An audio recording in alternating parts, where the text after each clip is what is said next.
Happy Sunday! This is our final book chat for 2025, and we are talking about Rooted by Brea Baker.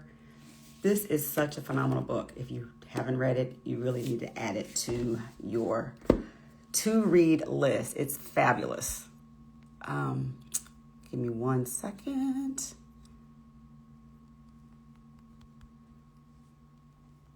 Happy Sunday, you guys. It's our last conversation of the year for our book chat. And we're talking about Rooted by Brea Baker. I think she's here.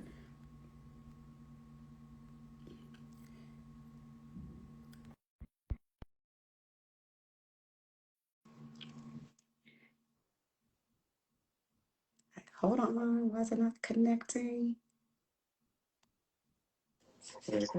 Hi.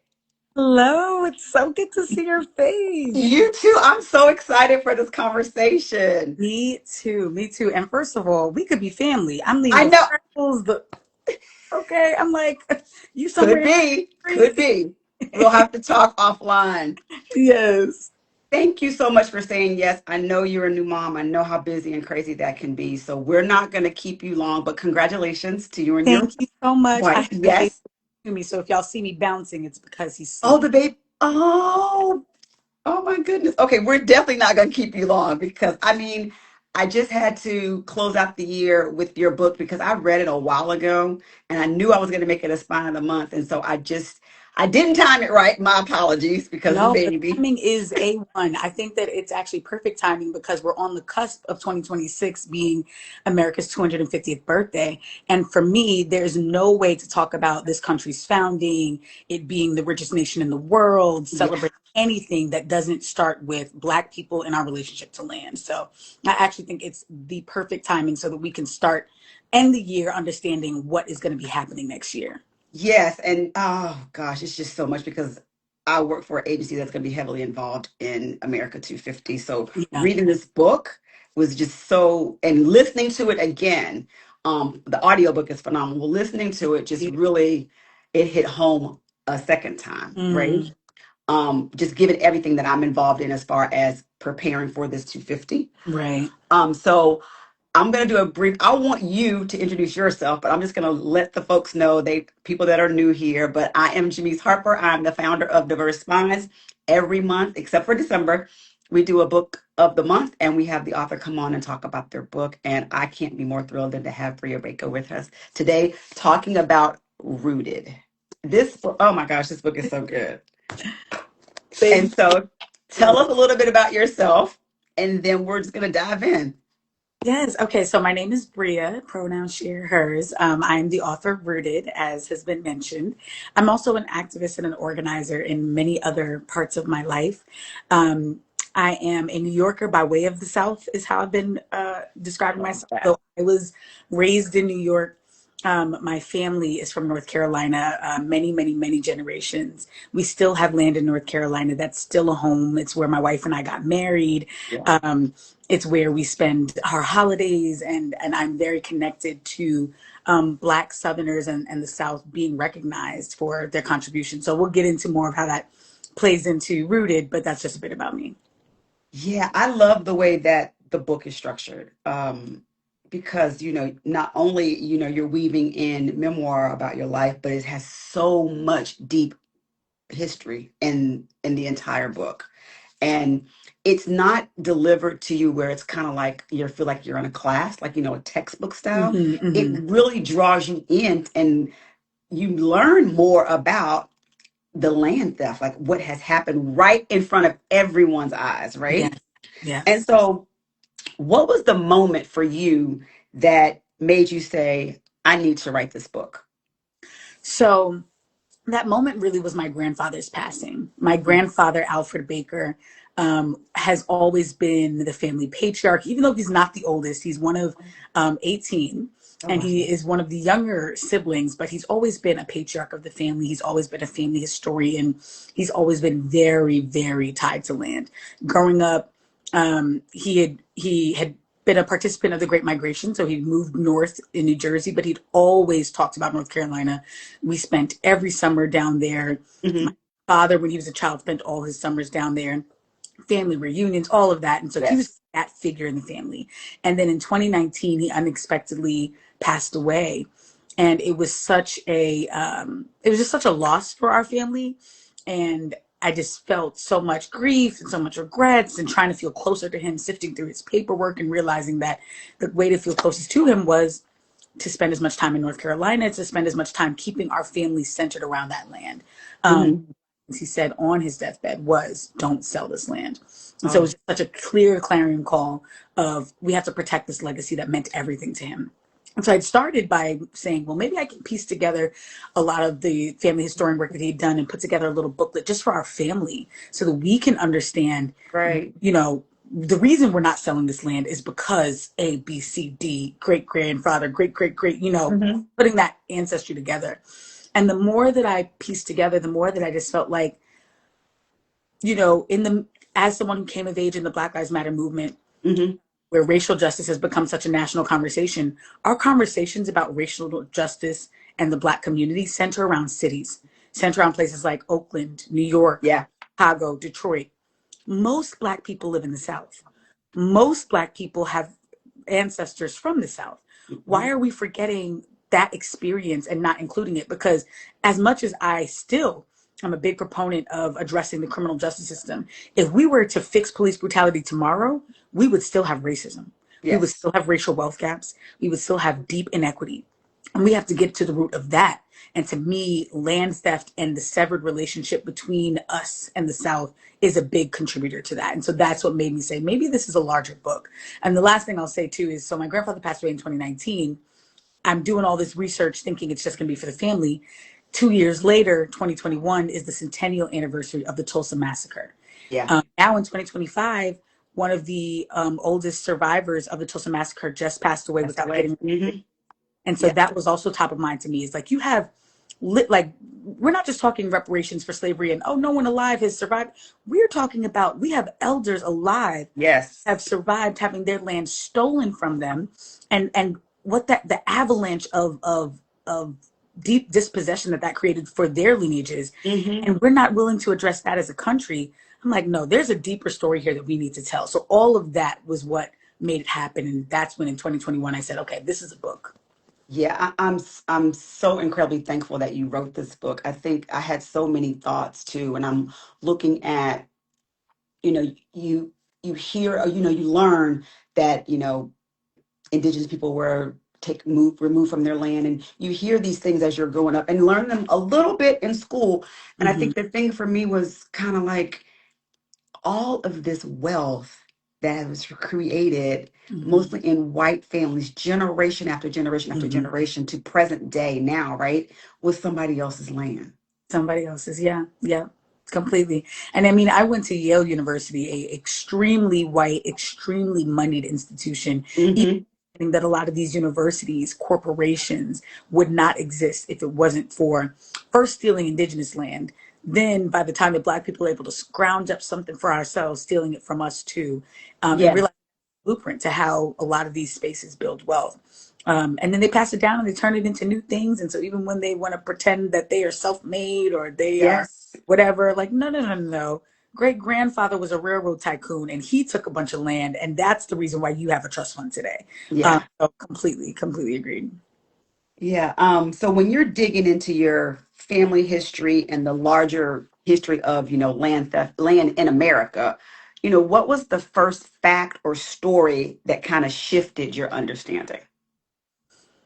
Well, as far as family history, I think the first thing that shifted my understanding, because when I first started writing the book, even as someone who proclaims to be anti-capitalist, I found myself still having this lens that was very like, I'm trying to make money for my family and blah, blah, blah, blah, blah. Uh-huh. What I realized was that the way a lot of our elders and ancestors approached land ownership was so communal.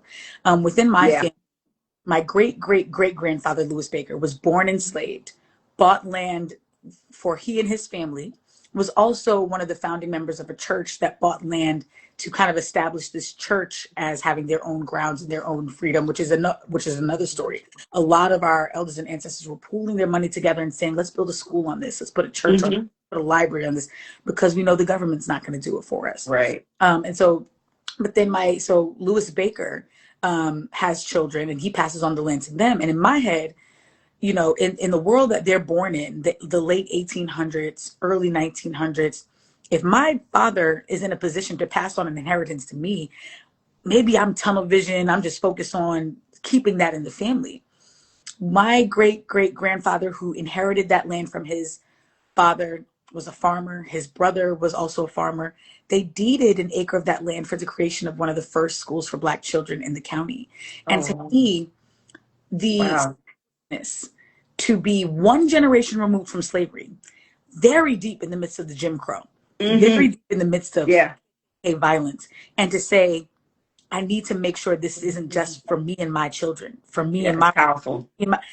to have that level of community centered energy is something that I think we need to tap back into, and made me really realize that I don't want the premise of the book. I don't want someone to walk away from Rooted thinking the answer is buy up the block, put up a bunch of gates, and I'm only thinking about me and mine. The answer Right. is unity. Like that's what it was always about, was how can I make my life in service of other Black people, of this entire Black community.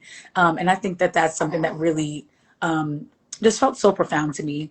I think other facts that I just found was how much Black and Indigenous solidarity was central to land owners. Hmm.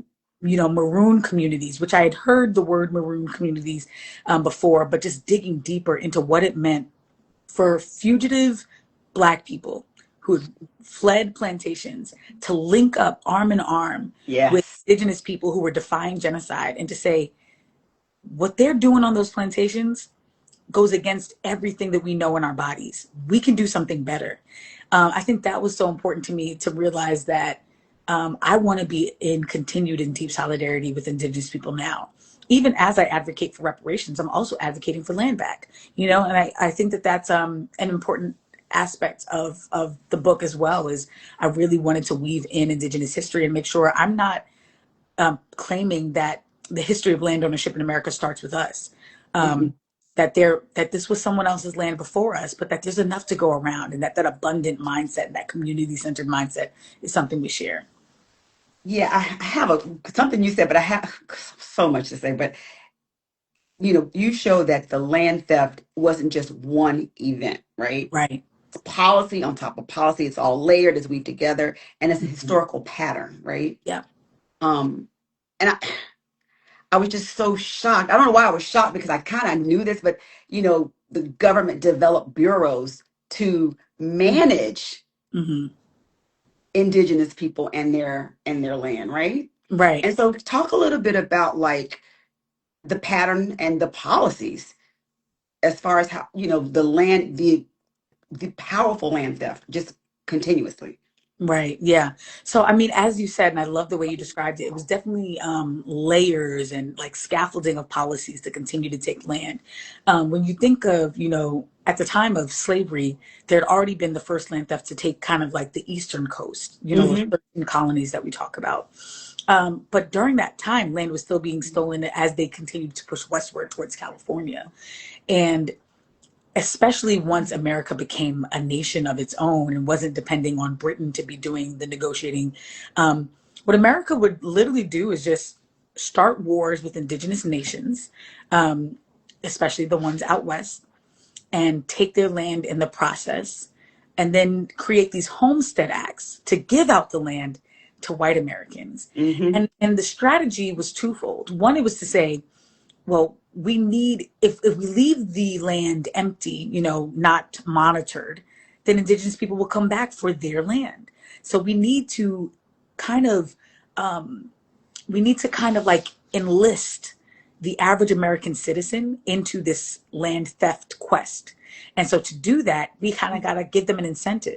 So now through the Homestead Act, you and your family, you and your white American family just got 40 acres, let's say, which Black people were not getting at the time. You and your Right. family 40 acres, 100 acres, whatever. Now you are deeply invested in making sure that that land remains yours. Now Mm-hmm. invested in passing policies that ensure it remains yours, in building colleges on that land that ensures that it remains entrenched and that there's nothing for indigenous people to come back to. So there were many different Homestead Acts, 1865 and throughout the 1900s, that is giving out land to white people and essentially saying, all we need you to do is clear it and work it and it's yours. We're not going to Yeah. ask you for any money for it. They're doing the same thing, creating land grant colleges and universities. We're going to give out land for the creation of colleges and universities, and you don't owe us anything. This is just from the kindness of America's heart. But Yeah. that kindness is really saying, we're giving this to you, and now you're a soldier in this land theft initiative as well. And And have to we're protect it. interested in making sure that we can continue to take land so that you can expand your campus, so that you can Mm-hmm. have a bigger farm, so there's that happening. Then at the same time, there's eminent domain being used to say, okay, well, when Black people are buying land, you know what this community needs? A park, a lake, a highway. We should take their land to do it. And it's always us. It's never, let's take this white family's farm to do it. Mm-hmm. It's always Black folks' land. And again, now this community is invested in having Central Park. So they're okay with it being at the expense of Black people. And those are some of the examples of the policies that are happening. I mean, and that's not to mention moments like the Tulsa Race Massacre or the Yeah. Wilmington Massacre, where it's just outright mobs bombing and looting and saying, okay, and now on when the ashes have cleared, we're going to take that too. Um, Correct. Policies were very strategic. Even trying to get Black people invested in it as well. Buffalo Soldiers.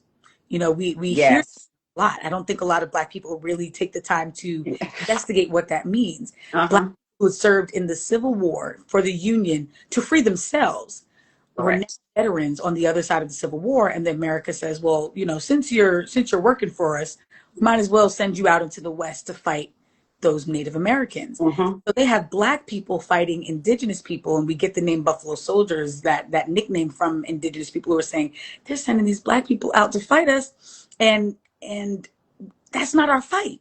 Why are we out there taking their land when these were our allies? These are our kin. Yes. Now we're invested because we think, well, the Union helped free us. So if the Union tells me I got to fight indigenous people, now I got to fight indigenous people. And that's just my debt to them. That's just what I'm owed. And maybe I'll get some land on the other side. But so there's so many different strategies they use to now make us all complicit and Yeah. now make it so that, well, how are you going to come out against it? Because that's the only way you got land is because we took it from them first. How could Mm-hmm. you have land in Missouri if we didn't take that from indigenous people and call it Missouri in the first place? You know what I'm saying? So Mm-hmm. all of those different strategies were used, and that's even not even counting USDA discrimination and a bunch of other things I get into in the book. Yeah, you get into a lot. I just think it's a must read for anyone. And you're right, especially going into 2026. It's it's going to hit home for so many people. And I hope Hmm. it's a conversation that continues on as they are celebrating, the Yeah. 250, that we are also talking about, a lot of things that are, in your book. So we know there's a lot of facts about federal programs, state Hmm. violence, predatory practices where people are pushed off their land. Yeah. So can you unpack that a little bit? I know it's a lot to unpack, but just unpack a little bit of that because in the face of all this gentrification and things, like here, I'm in Maryland, Hmm. and I remember, there are so many parts of this beautiful Annapolis that was all Black people, right? Hmm. All of it by the Yeah. water. Yeah. And, now there's not many Black people there. Yeah. And it's Hmm. always the land that people don't want until they want it. Hmm. Hmm. Oh yes. I opened one of the books with Toni Morrison. I mean, obviously it's fiction, but it's based on a true story. It Hmm. talks about a community that was nicknamed the Bottoms, but Bottom. once it Yeah. was it was you know at the bottom of a hill, and it was this and it was that, and then all of a sudden they're like, wait, actually that is looking kind of nice, and a Hmm. couple decades later now it's coveted land.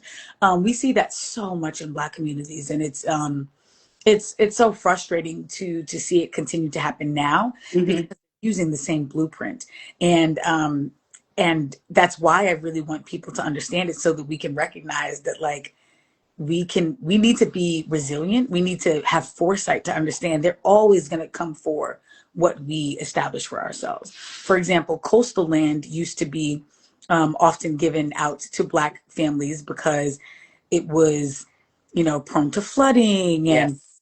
no one wanted to grow there, and they wanted the inland lands. And then all of a sudden, it being waterfront was cool. Now they want all the waterfront lands. Now that those lands are about to be underwater because of climate change, they don't want it again, and they're trying to Yes. what happens. We see the same, something that I touch on briefly in the book. In Louisiana, there's a corridor nicknamed Cancer Alley because the Yes. land that used to be plantations is now so toxic from all of the petrochemical plants nearby that I think the average age where a citizen in that and a resident in that community gets diagnosed with cancer is like in their early 30s. Hmm. I will not be surprised once that land is rehabilitated if they Oh, find a way to repackage it and come for it. We're seeing this happen all over in Harlem and Brooklyn and Detroit and Chicago, this gentrification. But as you said, it stems from this larger legacy of land theft. And the way that have kind of like taken to framing it is that when Black people were working the land against our will without pay, you yeah. couldn't find anywhere but on the land. Now that land is a vehicle for building wealth, is a vehicle for autonomy and safety for your family, they're pushing us off. We owned more land 100 years ago than we do now. Yeah. All that talk of progress and post-racial America, we've gone back in time in that regard.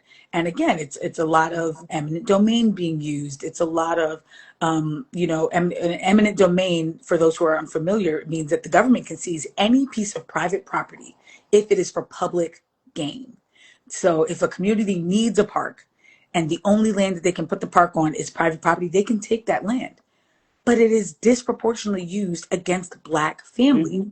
They do not take white families' private property to build parks and highways and Yeah. roadways and lakes. Lake Lanier in Georgia, where I live now, was a predominantly Black settlement that they decided we're going to flood it to build a lake. And there's always these crazy things that happen on Lake Lanier, and people joke about it being haunted. But I'm just like, these are very unsettled, desecrated lands. And Yes. I'm not surprised to see ancestors on the other side feeling like we're not going to let there be peace here because you cemeteries are under these parks and under these waterways. In New Haven, where I went to college, there was a really bad hurricane that hit Connecticut one year, and bodies were Hmm. surfacing in parks, and they're like, wait a second, their burial grounds here, like there's just so much private sacred land that has been repurposed for white use, not Hmm. just public use, white use. Central Park being an example of that. It used to be a predominantly Black and indigenous community called Seneca Village. All of it is very strategic on behalf of the federal government, on behalf of corporations who lobby the federal government to make sure that we remain an underclass, that we remain workers and not owners. Yeah. I, yeah, that's very unsettling. When you talk about, I love when you said this because it resonated with me in the book. Mm, And you talked about, being a New Yorker mhm, and knowing that your family's from the South, right? So I'm a military brat. I've lived all over. My family is from the South. And I really was a time where I was like, I didn't claim the South. I didn't want yeah, anything to do with the South, yeah. right?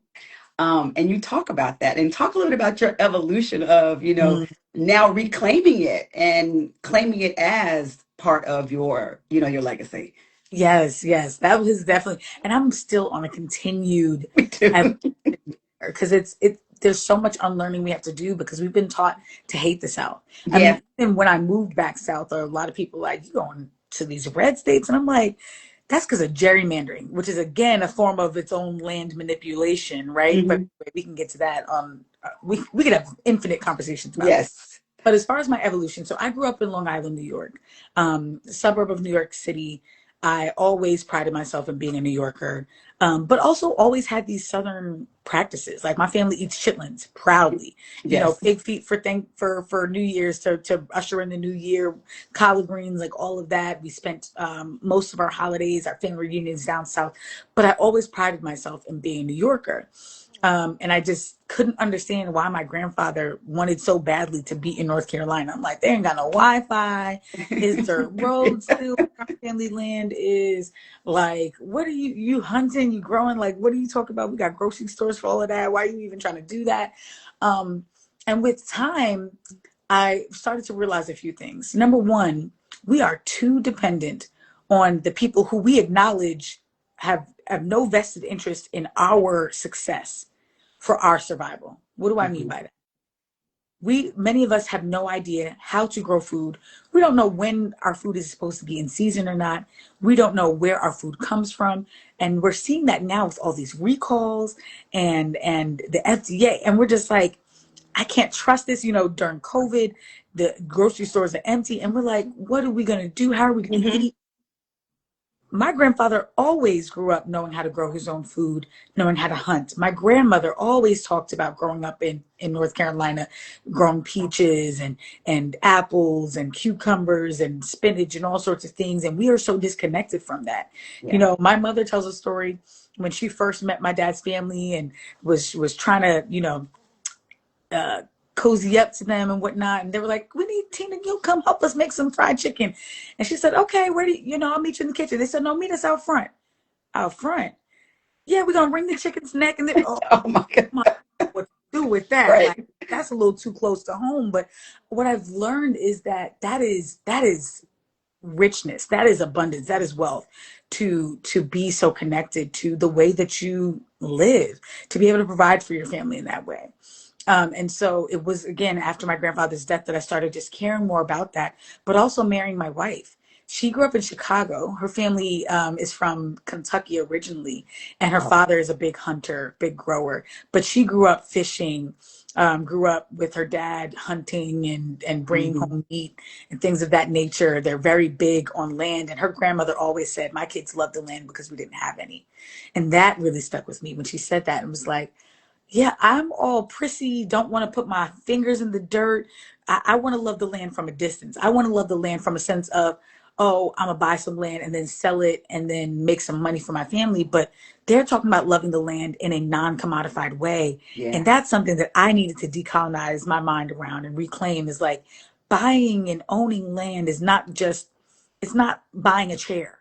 This is a living thing that Hmm. we get to be in a relationship with and we get to feed our families with and house our families on. But I can't not want to be a part of the process and like, you know, and then just have this air Yeah. that I'm better than the South, better than the land, you know. And I think that's something that we do. Black folks who live in these northern cities, these western cities, we shed that southernness from us, and we don't want to be country.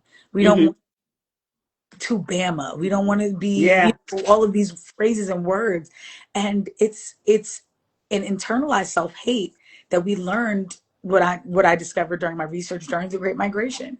We would travel to these northern cities and we wanted to assimilate so badly that we drop in the southern accents quick. We Oh drop yes. the food habits quick. We don't want people to know that we eat chitlins and that we eat pork and that we Mhm. have our own chicken. We want to go to the grocery stores like the people that we're living amongst. But in doing so, we're missing out on what makes us us. And so I feel like every time I'm in the land in a real way, it feels like ancestral veneration. It feels like I'm reconnected Yeah. to my lineage in a deeper way because I don't come from kings and queens. I come from farmers. I come from agricultural workers. I come from educators. I come from people who love the land, not just because they were forced to, but because that was just in them. Yeah. And so in writing this book, were there moments where, well, I'm sure there was, but that you can talk about where it was like, I'm sure it had to be heavy at times writing this because you're tracing Black land loss alongside Indigenous displacement, your own family history. Um, along with everything that the government's doing. Talk a little bit about your process as you're writing this Yeah. and Oh, it researching. was so heavy. I think that the biggest challenge was just realizing like the real scale of it all. Mm, That was something that I realized too is for all this talk of trauma porn and I don't want these slave narratives. And I'm just like, yeah.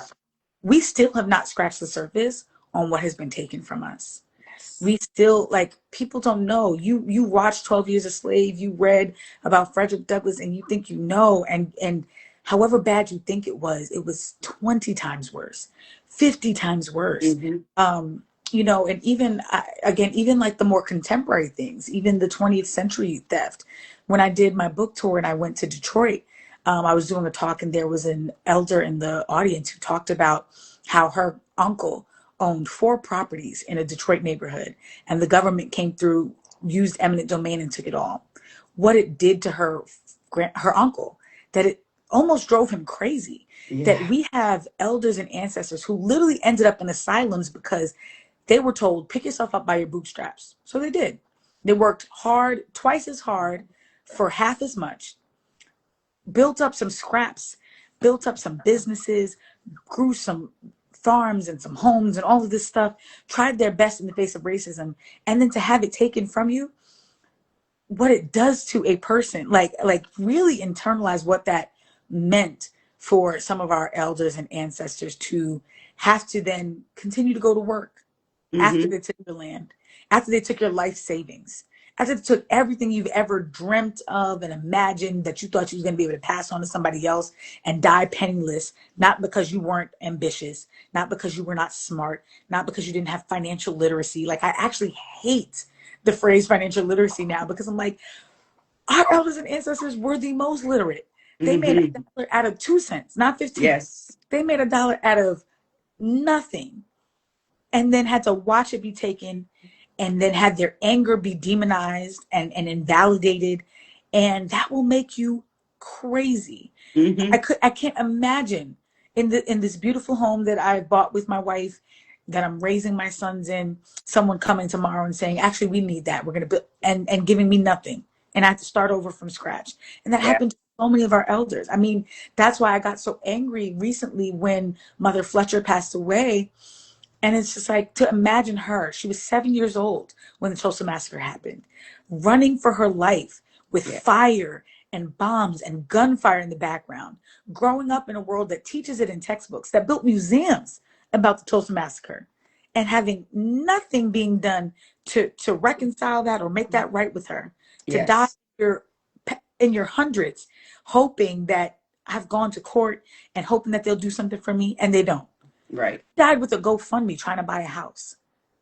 And 107-year-old, I mean, like that is the kind of, it's heavy. And It's even very the heavy. is on my dad's side of the family is this North Carolina legacy.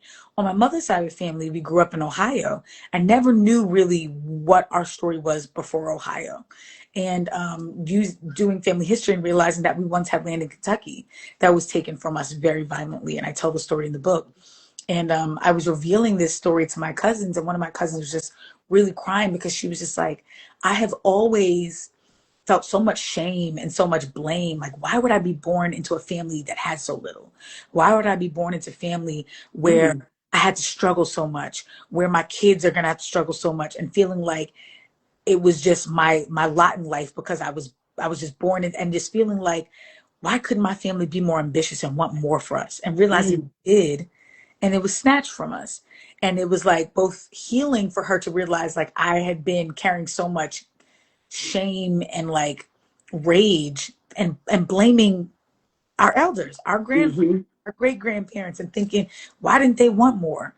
And that's something that younger generations do. We think, well, they could have never enslaved me. They could have taken. Yes. You Yes. think that Yeah. until they're doing it, and they're doing it in our communities now. And what are we, like when your back is up against the wall, what is your real option? Like, are you really going to Nat Turner it? And then Right. Like where did that story end? So I just think that there's so many of us carrying generational anger that we don't understand, and that we need to unpack these stories to understand, but then use it as fuel to say, I gotta get mine and I have to protect it. And to really push for policies that not just return land, but make sure it can never be taken in that way again. Eminent domain should be unconstitutional. Yeah. It should not be legal to snatch black people's hard-earned land from us.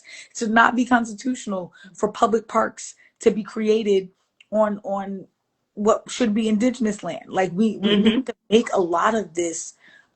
This should not be normalized. We need to denormalize it. Yeah. And I think because it's so much to unpack, it's so overwhelming. Yeah. Um, a lot of people may not know where to start or how to begin, Hmm. and I think that was a question I had for you. Like, what do you do? Because I mean, when you talk about Mother Fletcher, and Hmm. I think about that, Tulsa, that area was all black and they were Hmm. thriving and doing their own thing. So even in the midst of white people not wanting you with them, Hmm. They being still don't bothered by, in them. yes, Hmm. right? And Hmm. so, and it just seems like that's still the case now Yeah. with so many things, right? So And true. so what would what's your moving forward message? Yeah. Because it seems My very daunting. Yeah, and it is daunting. And I will say, so I want people to recognize that the moving forward message is reparations, but that's the short answer. But I don't want you to think that the short answer is like you can sign a petition and then that's it. It is Yes, going to be multi-pronged, because if the problem wasn't created overnight, it's not going to be fixed overnight. But correct. we need to invest in chipping away at this inequity in all the ways that we can. And it is movable. I think there's some people who believe I'm not even going to advocate for reparations because that's never going to happen. It is already happening all around us. Families in California are getting their land back. Reparations commissions exist in 3 states and dozens of cities. Guaranteed income proposals specifically for Black people are being launched all over the country. And we can advocate for those things. So, number one, Hmm. if you are someone who lives in Illinois, California, or New York, your state already has a reparations commission. If you did not know that, you should Google it and get connected, understand what they're doing. So, for example, in New York, that reparations commission holds town halls on understanding what Black New Yorkers want reparations to look like. There are staff who work on behalf of the reparations commission who you can connect with and learn more about where they are in the process and push them to actually get towards the implementation and not just the studying the problem. Many other states are considering reparations commissions. Maryland was in the process of considering it. There was a controversial moment where Governor Moore vetoed it, but then kind of walked it back and said that Hmm. to just dive into implementation, not studying the problem. I think you need both to go hand in hand, Yeah. but I digress. But reparations can look like a lot of things. Number one, reparations is telling the truth. Because if you gave every Black person land and money tomorrow and did not focus on truth telling in this country, of course, white people are going to start sharpening their pitchforks and Hmm. figuring out how to take it back January 6th style. We Hmm. need You cannot have reparations in a country with book bans. You cannot have reparations in a country that won't teach it in schools what we are fixing. So we need to work on um, supporting more books like this, books like Caste and 1619, Yes. and books that tell this story, so we understand what the problem is, so that white people are not using the courts and using whatever tools at their disposal to undo every single step forward that we make. So that's one aspect of reparations and those task forces. If you live in a state that does not have a reparations task force yet, you can look to California and Illinois and New York as models. You don't even have to start from scratch. We don't have to reinvent the wheel. You can Hmm. start lobbying and asking your governor, asking your local mayor, why don't we have one yet?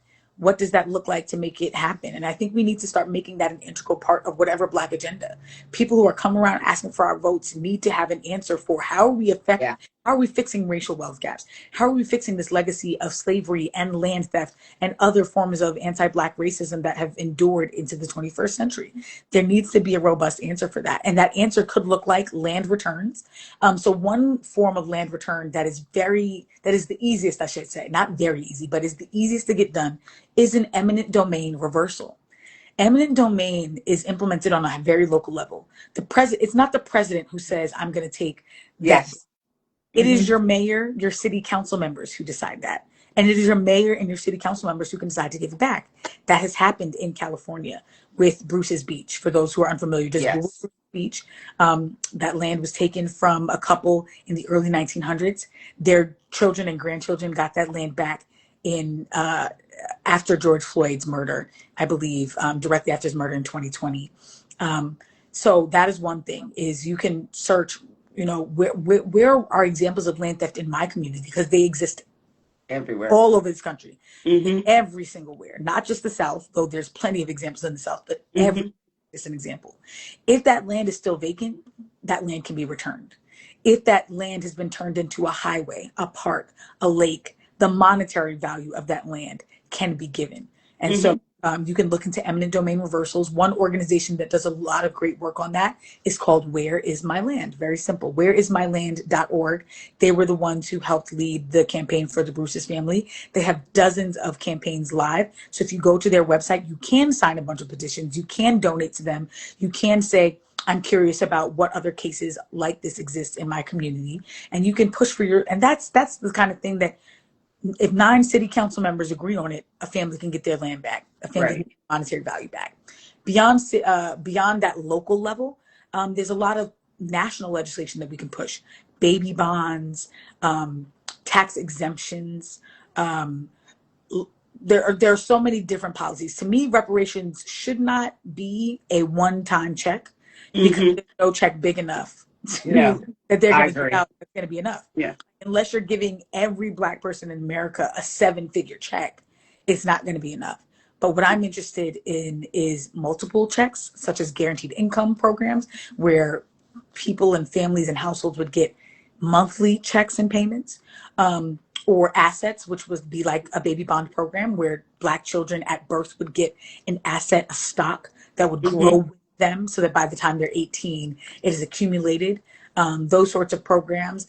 So there are lots of different methods. If you go to the last chapter of Rooted, I dig into what a lot of Yes. those programs look like.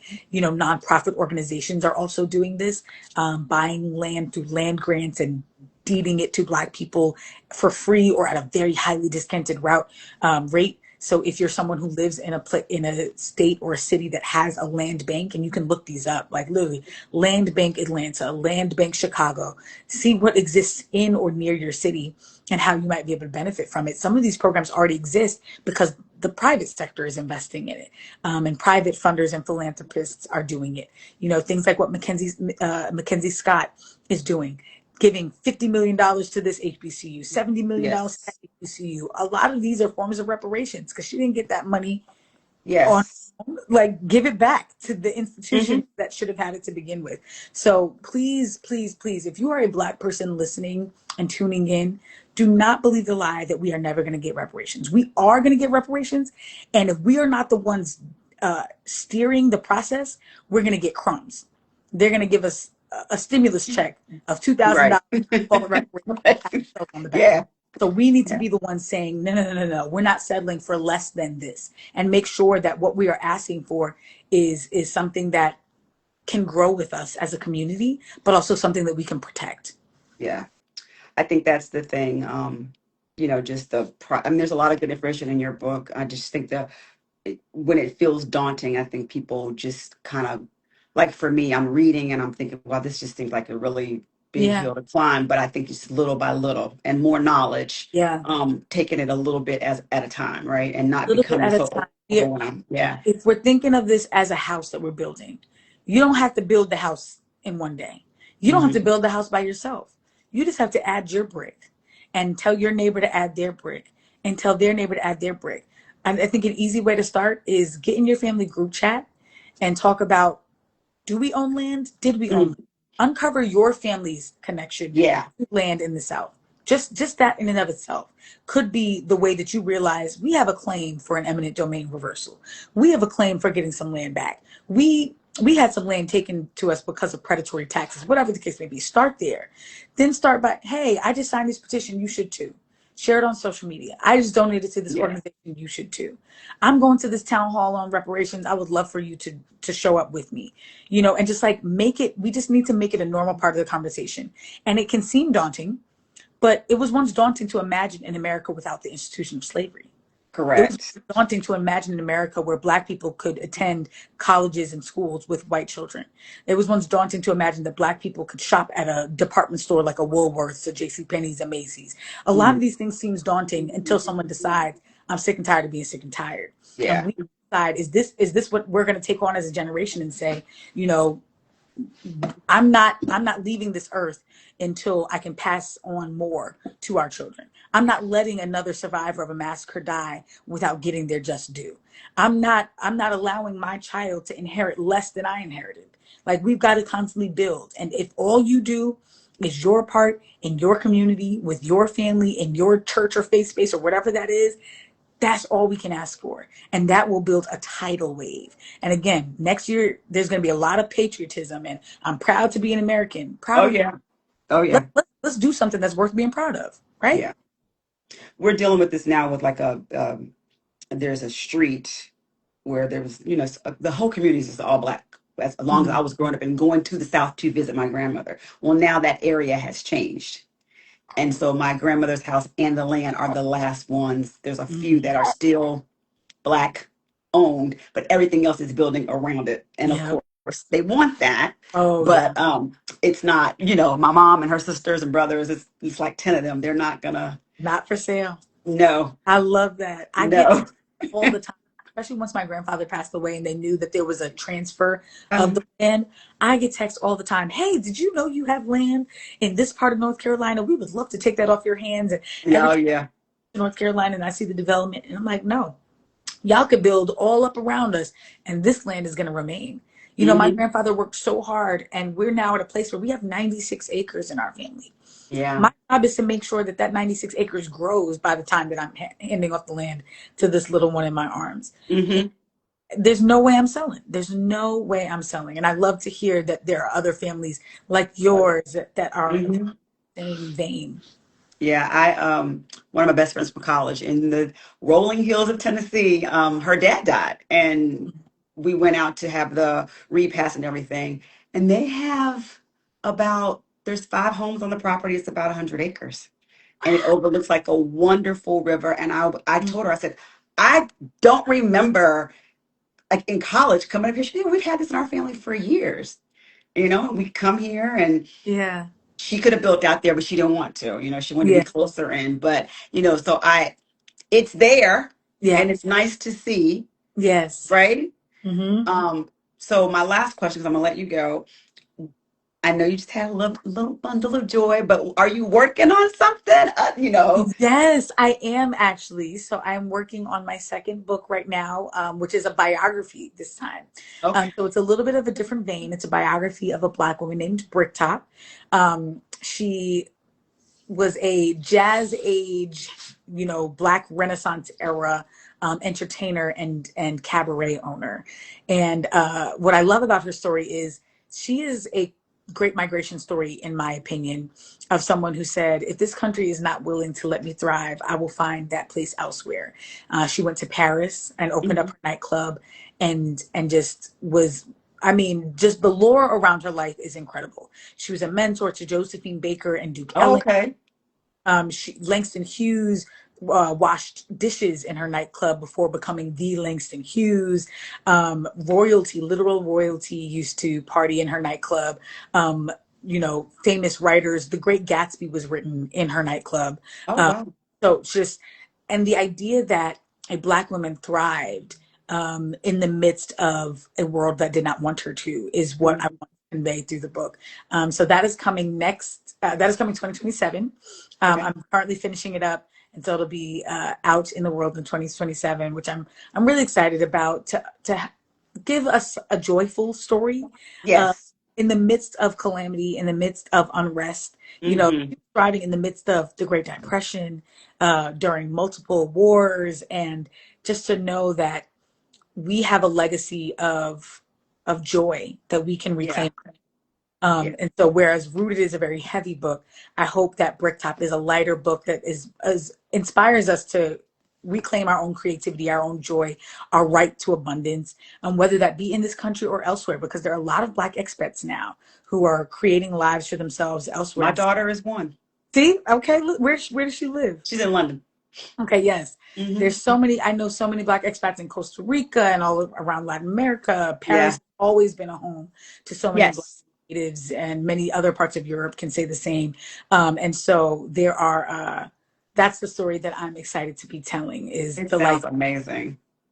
It is. I mean, rooted is heavy, but I think I will tell you this. I'm thinking about as I'm closing out this year. I'm thinking about what my focus is going to be as far as reading and, like you said, in the vein of book bans. What am I going to be pushing forward that I think people should, in the midst of celebrating a country, but also not erasing or forgetting stories. Yeah. And so your book is in my canon for the books that I will be talking about up until and past July 4th, Thank you. as we're starting to see America 250 everywhere, Yeah. right?